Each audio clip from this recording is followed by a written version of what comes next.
마태복음 13장 1절에서 9절까지 말씀을 봉독해 드립니다. 마태복음 13장 1절에서 9절까지의 말씀입니다. 그날에 예수께서 집에서 나가사 바닷가에 앉으시매 큰 무리가 그에게로 모여 들거늘 예수께서 배에 올라가 앉으시고 온 무리는 해변에 섰더니 예수께서 비유로 여러 가지를 저희에게 말씀하여 가라사대 씨를 뿌리는 자가 뿌리러 나가서 뿌릴새 더러는 길가에 떨어지매 새들이 와서 먹어버렸고 더러는 흙이 얇은 돌밭에 떨어지매 흙이 깊지 아니하므로 곧 싹이 나오나 해가 돋은 후에 타져서 뿌리가 없으므로 말랐고 더러는 가시떨기 위에 떨어지매 가시가 자라서 기운을 막았고 더러는 좋은 땅에 떨어지매 혹 100배 혹 60배 혹 30배 결실을 하였느니라. 귀 있는 자는 들으라 하시니라.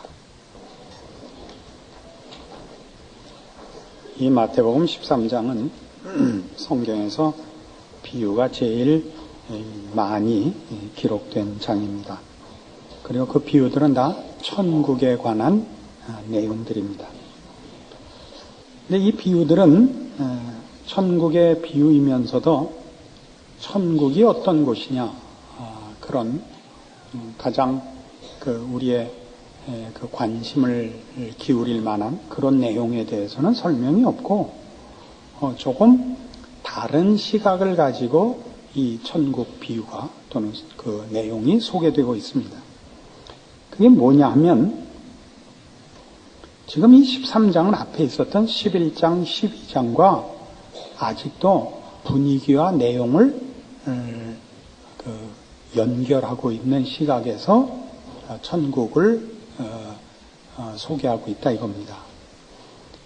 예수님에 대한 절대 다수의 반대, 그것도 극렬한 반대가 지금 사실은 초점입니다. 소수의 추종자, 예수님의 제자들을 제외한 절대 다수의 반대라는 그 분위기와 그 현실을 배경에 놓고 거기에 대한 설명으로 말하자면 천국이 소개되고 있습니다. 그래서 1절 보시면 그날에 예수께서 집에서 나가서 바닷가에 앉으심에 큰 무리가 그에게로 모여들거늘 예수께서 배에 올라가 앉으시고 온 무리는 해변에 섰더니 예수께서 비유로 여러 가지를 저에게 말씀하셨다 이겁니다. 큰 무리, 많은 무리를 대상으로 말씀하셨지만 10절 이하에 보시면 제자들이 예수께 나와 가로되 어찌하여 저희에게 비유로 말씀하시나이까 대답하여 가라사대 천국의 비밀을 아는 것이 너희에게는 허락되었으나 저희에게는 아니 되었다 라고 해서 그 절대 다수와 이 소수의 예수를 추종하는 자들 간의 대조를 그 더 큰 목적으로 갖고 계심을 보여주고 있습니다. 뒤에 가시면 34절 이하에도 그렇게 나옵니다.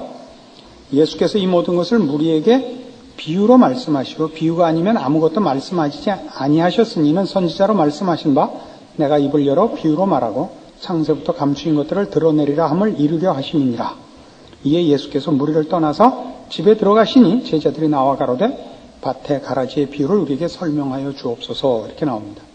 그러니까 무리들에게는 절대 다수의 대상들에게는 그 내용을 밝히시지 않고 이 제자들에게만 그 내용을 밝힙니다.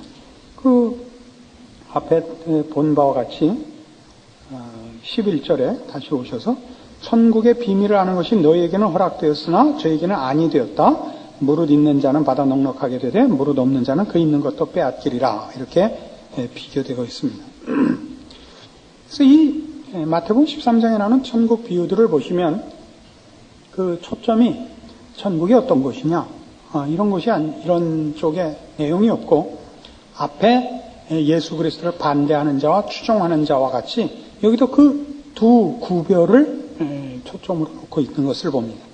첫 번째 비유, 씨 뿌리는 비유에도 좋은 밭과 나쁜 밭이 그 중요한 대조입니다. 길가 또는 돌짝밭, 가시덤불의 밭과 옥토가 대조를 이루고 있고, 넘어가셔서 그 24절 이하에 천국은 좋은 씨를 제밭에 뿌린 사람과 같으니 사람들이 잘 때 그 원수가 와서 곡식 가운데 가라지를 덧뿌리고 갔더니 싹이 나고 결실할 때 가라지도 보이거늘 집 주인의 종들이 와서 말하되 주여 밭에 좋은 씨를 심지 아니하셨나이까? 그러면 가라지가 어디서 생겼나이까? 주인이 가로되 원수가 이렇게 하였구나. 종들이 말하되 그러면 우리가 가서 이것을 뽑기를 원하시나이까? 주인이 가로되 가만두어라. 가라지를 뽑다가 곡식까지 뽑을까 염려하노라.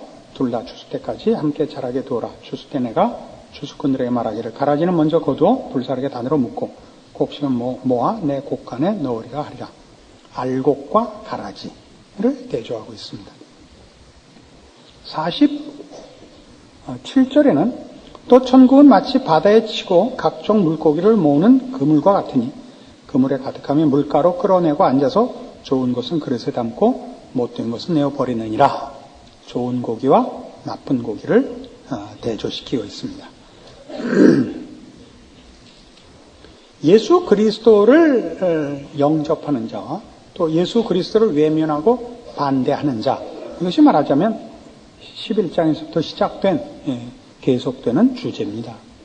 이걸 왜 마태복음이 이렇게 집요하게 추적하고 있느냐 하면 여러 번 말씀드린 바와 같이 당시 예수님은 유대인들에게 외면을 당했고 오해를 받았습니다.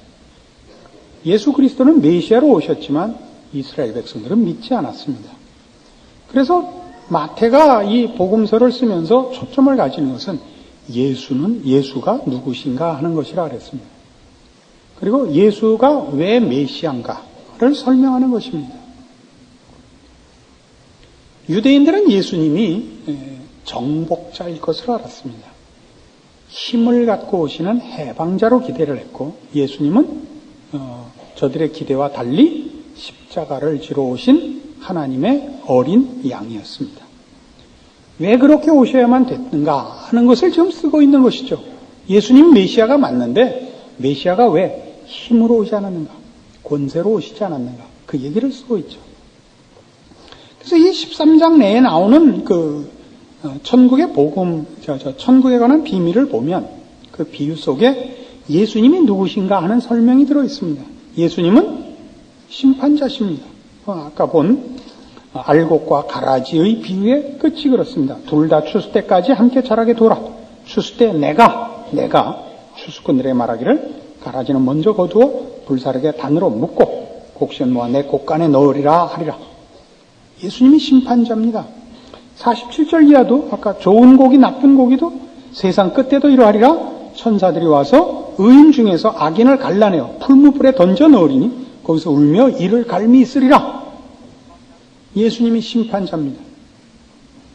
또한 예수님께서는 심판자이실 뿐만 아니라 그 나라, 하나님의 나라를 완성하러 오신 분입니다. 31절 이하에 또 비유를 베풀어 가라사대 천국은 마치 사람이 자기 밭에 갖다 심은 겨자씨 하나 같으니 이는 모든 씨보다 작은 것이로되 자란 후에는 나물보다 커서 나무가 되매 공중의 새들이 와서 그 가지에 깃들이느니라. 또 비유로 말씀하시되 천국은 마치 여자가 가루 서말 속에 갖다 넣어 전부 부풀게 한 누룩과 같으니라. 예수님은 심판자며 이 세상 끝에 악인과 의인을 구별하실 분입니다만은 여기 천국 비유를 통해서 하나 더 우리에게 알게 하는 건 그 전에 하나님의 나라를 완성하러 오신 분이라는 겁니다. 그가 시작을 이렇게 미약하고 조그맣게 감추어서 하지만 이분이야말로 하나님의 나라를 완성하실 분입니다. 그것은 마치 겨자씨 하나 같아서 처음에는 보잘것없고 작아 보이지만 결국 큰 나무가 되어 새가 깃들일 만한 나무가 되는 것 같고 가루 서말 속에 넣은 누룩같이 가루 속에 삼키어진 것 같지만 결국은 그 누룩이 모든 그 가루를 부풀리는 것과 같습니다. 예수님은 하나님의 나라를 완성하러 오신 것입니다. 그런데 하나님의 나라의 완성은 하나님의 통치와 하나님의 영광이 그 중심이 되며 최고의 권위가 되는 것과 함께 그 주권의 확립과 함께 그 나라에 있어야 할 백성이 필요한 것입니다. 그래서 예수님은 이 나라의 백성을 부르러 오신 분입니다. 그는 초청하러 왔습니다. 47절에 있는 바다에 치고 고기를 잡는 그물같이 예수님은 지금 하나님 나라의 백성들을 부르러 왔습니다. 심판하러 먼저 오시지 않고 부르러 온 것이 먼저요. 심판은 나중입니다. 그래서 예수님은 힘을 갖고 오시지 않고 권세를 갖고 오시지 않고 부르러 오셨습니다. 하나님의 나라도 지금은 그 나라의 백성을 부르러 왔기 때문에 심판과 권세와 위엄은 감추고 초대하며 설득하며 권유하러 와 있는 것입니다. 이스라엘 백성들의 예수 그리스도에 대한 오해와 하나님의 그 나라의 완성에 대한 가장 큰 오해가 무엇이었느냐 하면 하나님 나라의 백성을 부르러 오는 일이 필요하리라고는 예상치 않았던 겁니다. 하나님 나라의 백성은 이미 있는 겁니다. 누구예요? 이스라엘 백성들입니다. 자기네들이 하나님 나라의 백성이고 이제 할 일은 심판이라고 생각을 했습니다. 그의 나라와 그의 백성들을 보호하고 그 나라의 백성들을 회방하고 괴롭힌 자들에 대한 심판과 그 백성들에 대한 보상이 이제 이루어질 것으로 기대해서 메시아가 이 해방자요 심판자로 올 것이라고 기대했지 그가 하나님 나라의 백성들을 부르러 올 것이라고 생각을 안 했습니다. 여기가 바로 오늘 이 마태복음 13장에 나타난 천국 비유 속에서 우리가 알아야 되는 것이요. 마태복음이 예수 그리스도를 반대하는 자들에 대하여 이렇게 집중적으로 조명하는 이유이기도 합니다. 그래서 우리 오늘 본문에 보는 바와 같이 귀 있는 자는 들으라 하는 권면과 또는 경고가 등장을 합니다. 예수를 놓치면 안 됩니다. 그런데 이 문제를 놓고 예수님이 뭐라고 말씀을 하시냐면 자신을 외면하고 또 오해하는 절대 다수들에 대하여 10절에 돌아오셔서 제자들이 예수께 나와 가로되 어찌하여 저희에게 비유로 말씀하시나이까 대답하여 가라사대 천국의 비밀을 아는 것이 너희에게는 허락되었으나 저희에게는 아니 되었나니 무릇 있는 자는 받아 넉넉하게 되되 무릇 없는 자는 그 있는 것도 빼앗기리라. 그러므로 내가 저희에게 비유로 말하기는 저희가 보아도 보지 못하며 들어도 듣지 못하며 깨닫지 못함이니라. 이사야의 예언이 저희에게 일렀을 때 너희가 듣기는 들어도 깨닫지 못할 것이요 보기는 보아도 알지 못하리라. 이 백성들의 마음이 완악하여져서 그 귀는 듣기에 둔하고 눈은 감았으니 이는 눈으로 보고 귀로 듣고 마음으로 깨달아 돌이켜 내게 고침을 받을까 두려워함이라 하였느니라. 라고 이사야 6장의 말씀을 인용하여 저들이 못 듣는 것이 당연하며 또 한 걸음 더 나가서 저들로 못 알아듣게 해야 된다 이렇게 말씀하십니다. 이해를 돕기 위해서 이사야 6장에 가보십시다. 이사야 6장 8절입니다. 구약성경 973페이지 이사야 6장 8절입니다. 내가 또 주의 목소리를 들은 즉 이르시되 내가 누구를 보내며 누가 우리를 위하여 갈고 그때 내가 가로되 내가 여기 있나이다 나를 보내소서. 여호와께서 가라사대 가서 이 백성에게 이르기를 너희가 듣기는 들어도 깨닫지 못할 것이요 보기는 보아도 알지 못하리라 하여 이 백성의 마음으로 둔하게 하며 그 귀가 막히고 눈이 감기게 하라. 염려컨대 그들이 눈으로 보고 귀로 듣고 마음으로 깨닫고 다시 돌아와서 고침을 받을까 하노라. 이사야는 실패를 위한 소명을 받습니다. 네가 가서 외쳐봐야 못 알아들을 것이라. 저들이 봐도 모르고 들어도 모를 것이라. 그러니 아예 그 눈을 감기고 귀를 막고 와라. 이런 실패와 일종의 저주의 소명을 받습니다. 이건 굉장히 재미있는 표현입니다.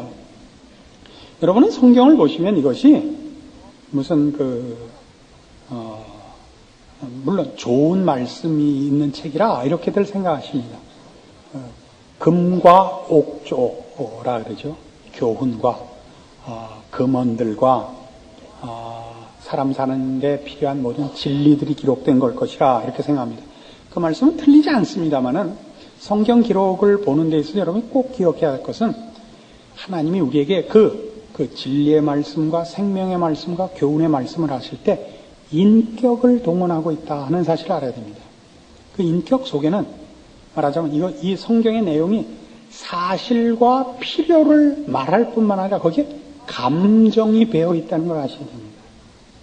그래서 수사학적으로 역설법이라는 것은 성경에서 나왔습니다. 역설이란 거 얼마나 재밌습니까? 자기 목숨을 얻으려 하는 자는 자기 목숨을 버려야 한다. 이 역설이죠. 그렇죠? 역설이란 게 왜 등장하죠?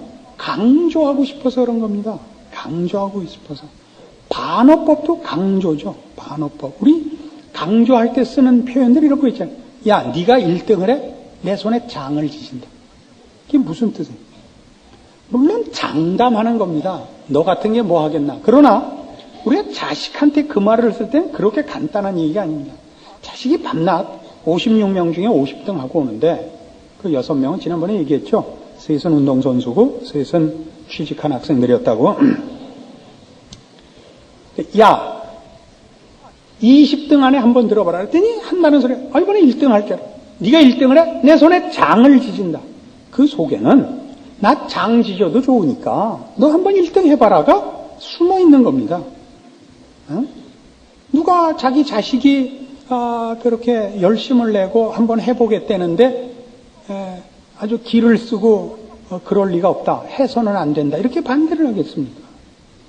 될 리가 없죠. 20등 안에라도 우선 들어. 아니, 일단 49등 한번 해봐라. 이게 목표지만 그러나 혹 한 대면 내 손에 장을 지셔도 좋다. 그거는 장담에 관한 것이 아니라 그 역설적으로 반어법적으로 소원하는 거기까지 간다면 내가 무슨 소원이 있으랴. 그 하나 더 할까요? 난 네가 서울대학을 간다면 죽어도 좋다.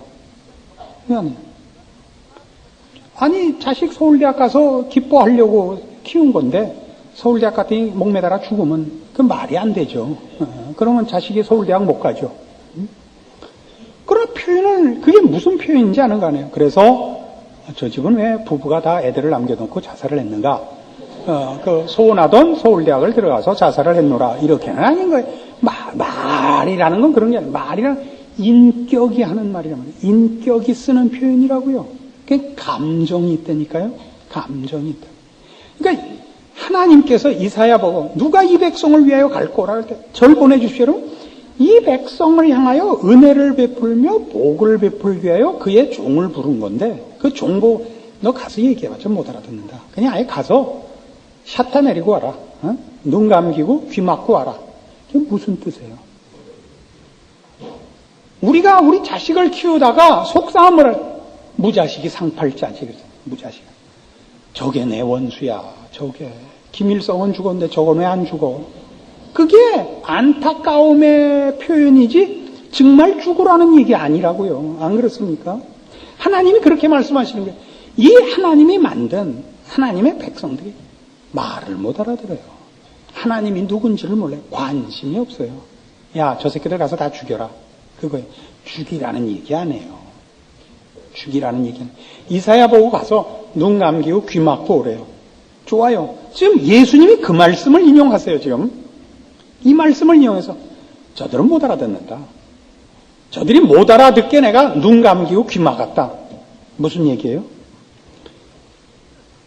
예수님은 심판자시며 하나님의 나라를 시작하고 완성하러 오신 분이에요. 그 나라를 시작하시고 그 나라를 완성하려면 그 나라의 백성을 불러야 돼요. 근데 그 나라의 백성은 없단 말이에요. 알아듣는 자가 아무도 없어요. 의인은 없나니 하나도 없다고. 예수님의 말씀을 알아듣는 자가 없어요. 없는 셈이라고요. 이사야의 인용으로 하는 얘기, 이들에게 말을 해도 어차피 못 알아듣느니라. 말 하나만 하다. 어떻게 해야 되죠, 그래서? 그래서 예수님이 말하다, 안 돼서 십자가를 지신 거예요? 아니잖아요. 처음부터 십자가를 지러 오셨잖아요. 세례 요한을 통해 뭘 선언했어요?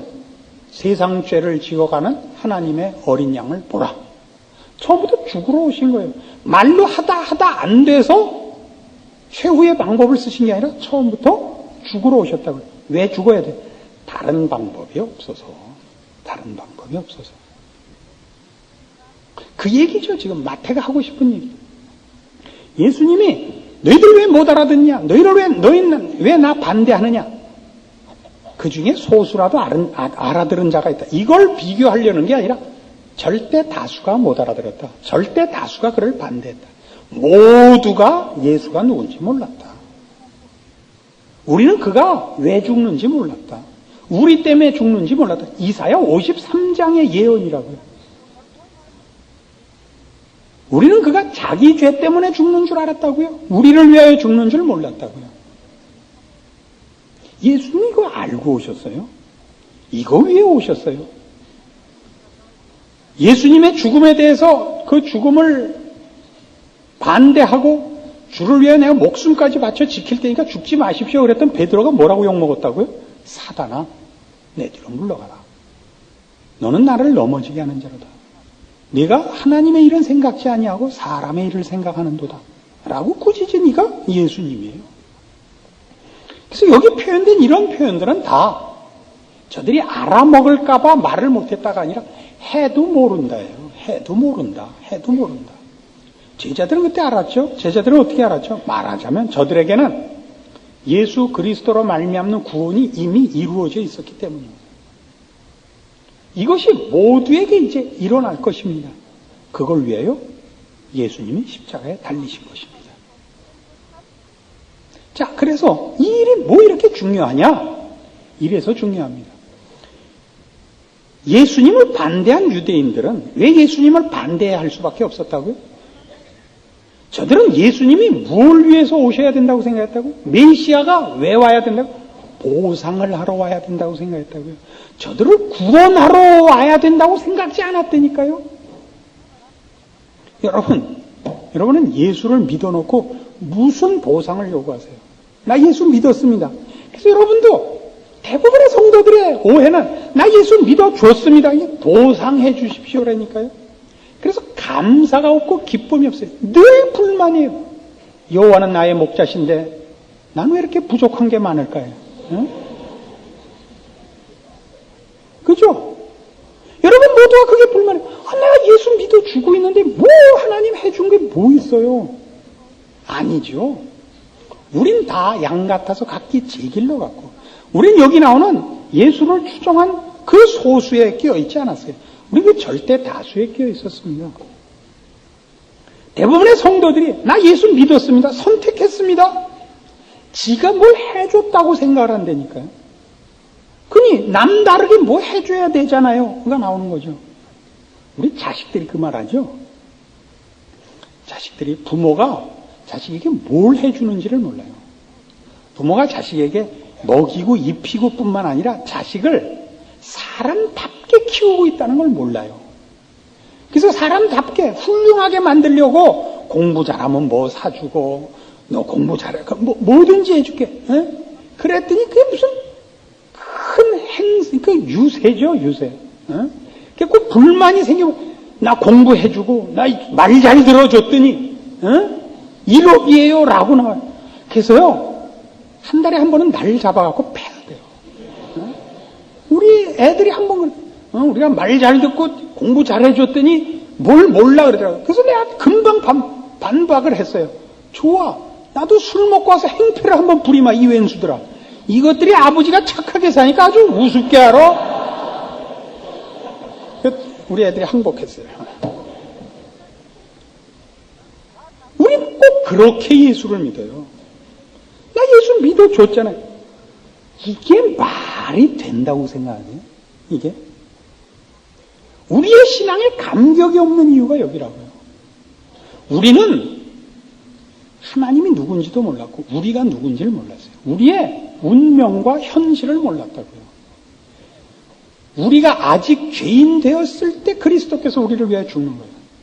우리가 아직 죄인 되었을 때라는 건 우리는 하나님을 모르며 관심이 없으며 죄가 뭔지 진리가 뭔지 구원이 뭔지 모를 때, 그 필요성을 모르며 죄 아래에 있는 현실을 몰라요. 우리가 구원을 요청하거나 그 필요에 대하여 자각하고 있지 않을 때 하나님께서 우리를 건지세요. 그랬더니 뭐라 그래요? 우리가 믿어줬다는 거예요. 그러니까 보상해달라죠. 그러니까 우리의 모든 불만은 그거죠. 내가 믿는 하나님은 왜 힘으로 임하시지 않느냐 이거예요. 나한테 까부는 놈 귓방맹이 때려주고 나를 위하여 왜 무슨 높은 자리와 힘을 주지 않냐 이거예요. 거긴 뭐가 없어요. 은혜와 사랑이 뭔지, 거룩과 진리가 뭔지에 대해서는 관심이 없는 거예요. 보상받아야 된다고 생각하는 거죠. 아닙니다. 우린 이미 보상을 받았습니다. 우리는 하나님을 알게 되었고 우리가 누군지 알게 되었고 죄 아래에 있었던 운명과 그 처절한 자리를 알게 되었습니다. 예수 그리스도로 말미암아 지금 하나님을 알며 하나님을 감히 아버지라 부르는 그의 자녀가 되었고 성경의 기록과 같이 의와 진리의 거룩함으로 지으심을 입은 새 사람이 된 것을 압니다. 우리는 죄를 거부하며 더러움을 거부할 수 있는 자리에 왔습니다. 우리는 영원을 살며 진리와 생명과 자랑과 영광을 입을 수 있게 되었습니다. 신자된 자의 첫 번째 특징이 뭐냐? 감사합니다. 은혜를 입은 자의 감사며 그가 얻은 구원의 그 내용의 고급함과 영광됨과 영원함에 대한 감사합니다. 이것과 다른 것을 짝 할 수가 없습니다. 여기에 뭘 얹을 필요가 없어요. 여기 얹으면 안 합니다. 이 위에 무슨 뭐 돈 벌고 건강하고 형통하고는 이 위에 그거 있으나 마나인 거예요. 그 있으면 조금 더 난 게 아니고 이 우리가 얻은 바 구원의 내용에 영광된 것과 중한 것에 비하면 그것은 건물이 하나 붙은 거예요. 그죠? 누가 돈 더 가지고 더 건강하고 세력이 있어 얼굴에 그래서 건물 하나 더 묻은 거예요. 굉장한 게 우리가 이미 얻은 것이 굉장한 거예요. 이것이 여러분을 감격해 하며 감사케 하며 자랑케 하지 못하면 신앙생활은 할 수가 없습니다. 늘 불만이죠. 하나님이 이 외에 더 주시지 않습니다. 더 주실 게 없습니다. 그 외의 것은 세상이 주는 것이고 헛된 것입니다. 우리에게 혹 건강을 주거나 혹 지위를 주거나 혹 돈을 주는 게 아니고 맡기는 겁니다. 여러분의 신앙의 위치와 현실을 이 말씀으로 확인하셔서 여러분의 신앙의 힘이 왜 없는지 여러분 스스로 점검하십시오. 그리하여 이 감사와 감격과 승리와 자랑이 오늘 당장 이 시간을 마치고 돌아가서부터 하나님 앞에 서는 그날까지 여러분에게서 떠나지 못하게 하십시오. 기도하십시다. 하나님 아버지 은혜를 감사합니다. 하나님이 우리의 아버지시며 예수 그리스도의 이름으로 우리가 무엇이든지 주 앞에 구하여 받게 되어 있습니다. 우리에게 부족한 것은 없습니다. 우리가 부족하게 느끼는 것은 세상을 향하여 욕심내기 때문입니다. 이제 우리가 가진 것, 하나님의 자녀라는 이름, 영원한 우리의 생명, 주의 이름으로 말미암는 우리의 인생, 믿음 안에서 승리하는 자 되게 하시옵소서. 예수님 이름으로 기도합니다. 아멘. 지금은 우리 주 예수 그리스도의 은혜와 하나님 아버지의 극진하신 사랑과 성령님의 교통하심, 주의 자녀된 이 자랑, 이 복된 우리의 신분 주 안에서 확인하고 승리와 자랑과 충성을 약속하고 돌아가는 심령들 위해 영원토록 함께 있을지어다. 아멘.